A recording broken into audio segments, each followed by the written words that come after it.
皇朝一步到位，一定睇呢個光輝苑。我哋呢個方位咧係向東南，咁綠色搭晒棚呢邊咧就政府大樓。咁我哋望到啦，呢邊就賭場。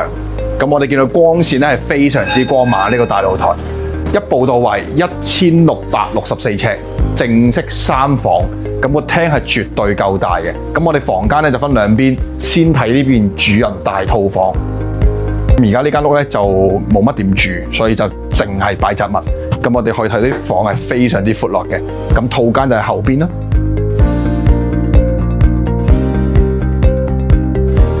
呢啲木地板咧都係靚嘢，包括出邊嗰個露台嘅地磚，當年銀行都係用呢隻磚嚟嘅。咁我哋睇睇啦，呢邊咧有個飯客廳嘅位置啦，飯廳嘅位置就係入邊咧就係廚房，可以望望嘅。咁望一望啲房，間房都非常之闊落。呢間房咧就而家少住，所以就冇開燈。但係你見到你唔開燈嘅光線都係咁樣嘅。咁而家就用緊呢一間房嘅啫，3間房淨係住一間房。咁我哋見到呢間房係放2張床，小朋友瞓呢邊，大人瞓呢邊。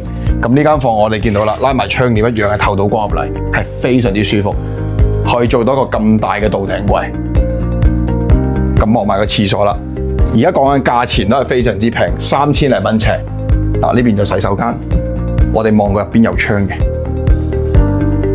鏡頭前嘅你有興趣呢個皇朝光輝苑，管理費700蚊，95年，1664尺，東南一步到位，大單位3房，3000零蚊尺。喺後台留低聯絡方式，關注晒所有平台。我係 Oscar，再見。